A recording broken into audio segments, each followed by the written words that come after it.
Well, we are here today we're going to call this a podcast of what we're going to call revolutions of renovations in real estate. So I'm Mark David, a local lender, and I have a couple of guests on here with us today. Tanya Hartman, a real estate agent and expert.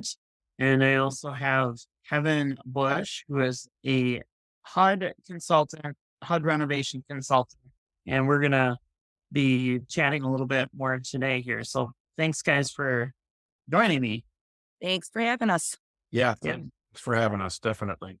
So we all recently helped some clients that had the solution was to renovate the property at the time when were buying it. So maybe let's just chat about that a little bit, guys. Tanya, can you explain a little bit more the backstory with these particular individuals?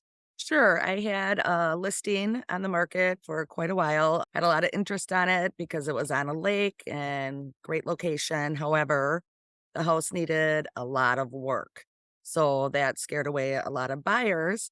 And I was at my wit's end. And then I remembered that I recently did a renovation loan with Kevin on a previous property and worked out really well because you can roll all the repairs needed into the loan at the time that you're doing your mortgage so that you don't have to have all that money out of pocket to fix these repairs that were needed.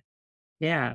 And yeah, and then you got me in the mix of it, obviously, up to because we have some really great renovation solutions. So, and that's kind of then how I also got connected with Kevin here. And Kevin, can you explain a little bit more with your role in this process? Yeah, basically, if you say on the front end, so to speak, before you close the loan, probably my main responsibility is to coordinate, put together all the documentation that's needed to close the loan, including all the cost information.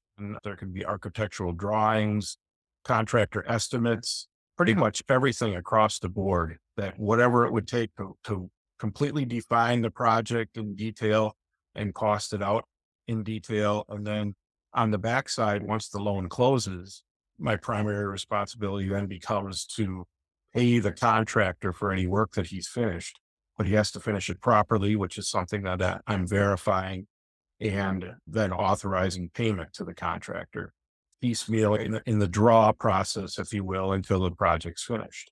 So that's kind of it in a real condensed nutshell.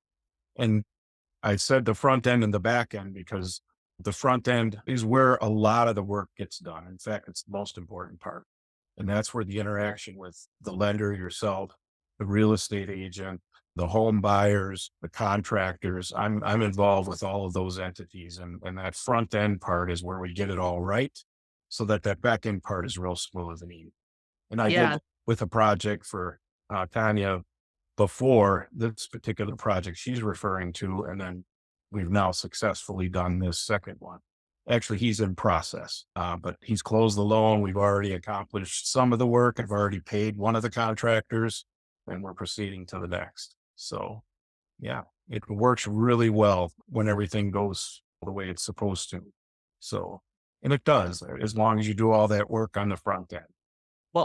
I know during the process, maybe if you can explain a little bit more about specifically, obviously, you're very knowledgeable in the home construction and building improvement type of process. Can you kind of point out some of the specific like reviews? I think, was there a feasibility study or something? Can you explain a little bit more about that? Sure. When I start a project, sometimes I'm going into it where everybody feels the values and the numbers are going to all be pretty good no matter what. So there's not a lot of fear that the project won't cost the way it's supposed to make the loan work. But sometimes, like in this case, I did what's called a feasibility analysis first, which is where I go in and I assess the property to make sure that first and foremost, it's conforming to all the requirements of the specific type of loan. And there are different kinds of loans. There are HUD or FHA loans. There's a Fannie Mae, Freddie Mac home style product. There are conventional renovation loans. And they all have slightly different requirements for what they would consider stuff that has to be repaired or fixed. But once I do that, I can then create the cost estimates for those mandatory things they want to do. And then also take the things they'd like to do and add it all together so that we can come up with a very close, hopefully, estimated cost for what the repairs will need to be and make sure that it works with the numbers. In this case, yeah, it worked fine. I did the feasibility. The numbers that we came up with worked fine. We did end up tweaking it a little bit in that he actually didn't want quite everything that the contractor had told him. So we ended up taking a few things out and he just got kind of the core of what he was after in this project. So then the second step is to put together the actual documentation that's required at closing by you guys and the underwriters and put that together, have everyone sign off on it, approve it, and then it gets through closing.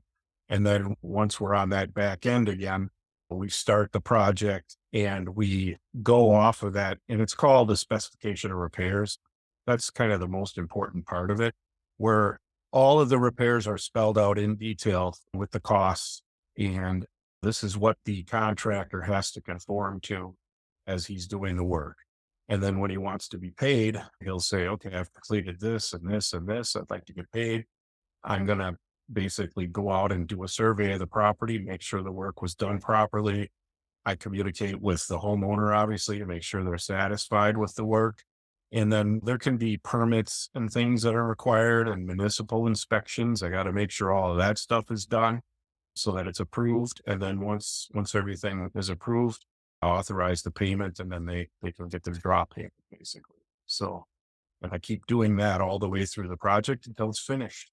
And then everybody has got everything they want and the project closes and everybody's happy. I do have a question, Kevin, regarding when I recall back with these particular buyers, with that feasibility study being done proactively, like you had suggested and everything.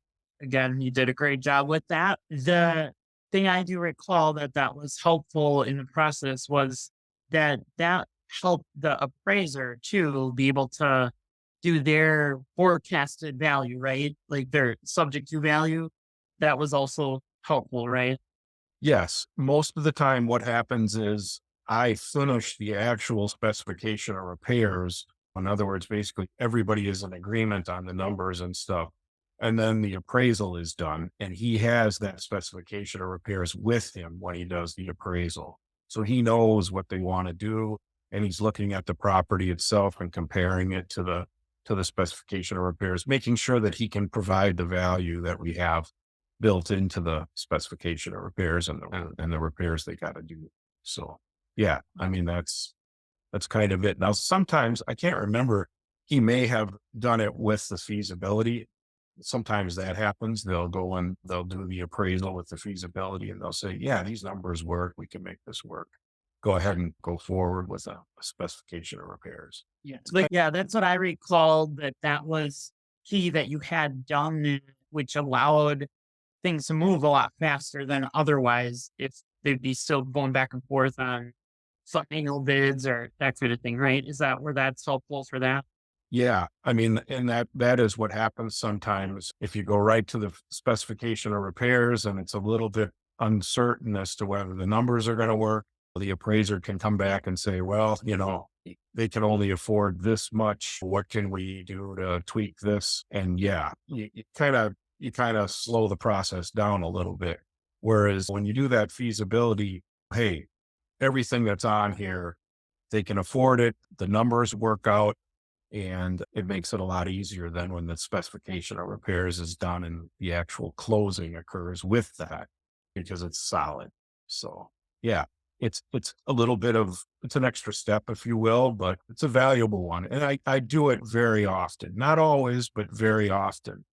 I usually suggest it, like you said, often because home buyers aren't always certain as to what they want.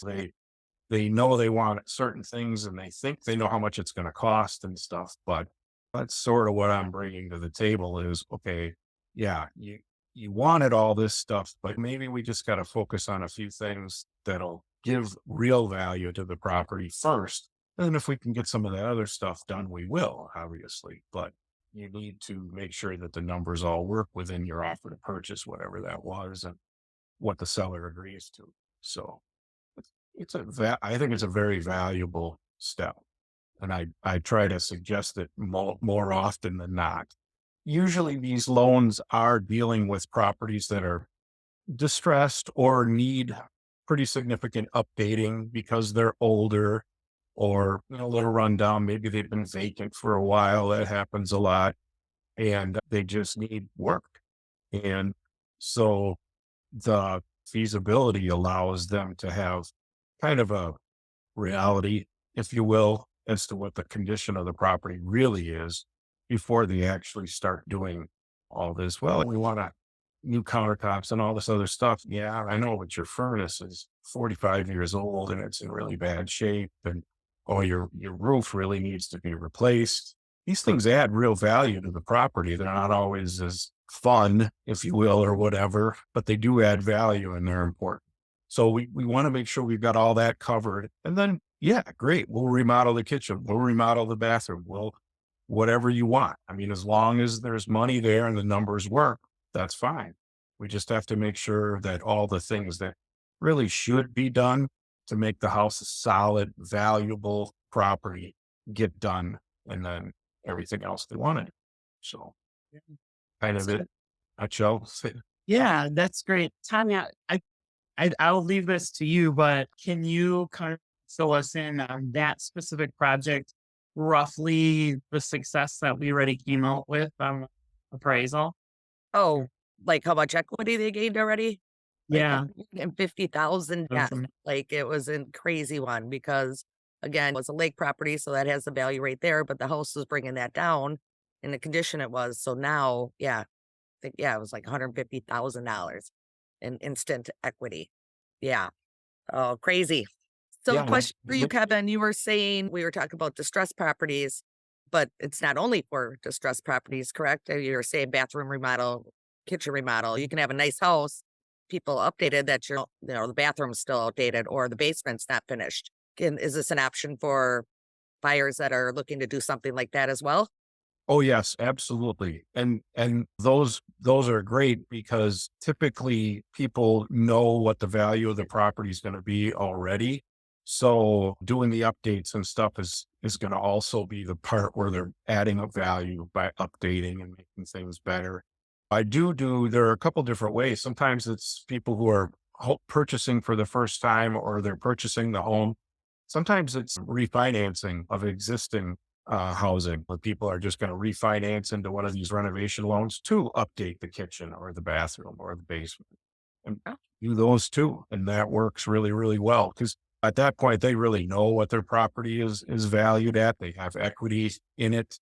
And you know that on the front end very confidently so that they pretty much usually know exactly what they want. And often I'm just basically following the script of what they want to do and that works. Yeah, that works really well that way.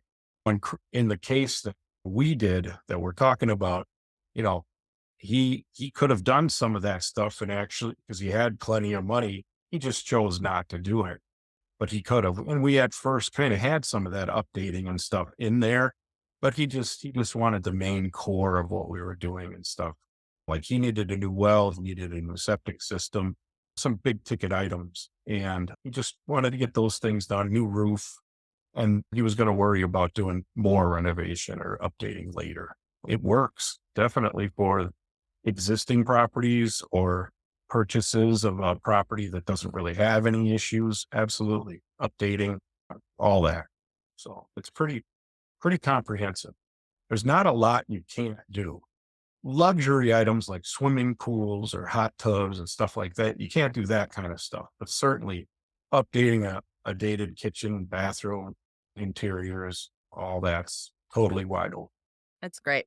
Awesome. Well, it was great for us to get to chat a little bit more about this particular case here together today here on our little renovation rehab podcast that we put together. And guys, thank you for your time and being here to share this information out to all of the people that are watching this. So we really appreciate your time. Thank you. It's a great program, and I'm gonna try to get it out there so more people know about it because I don't think a lot of people do. So this is a great podcast to have today.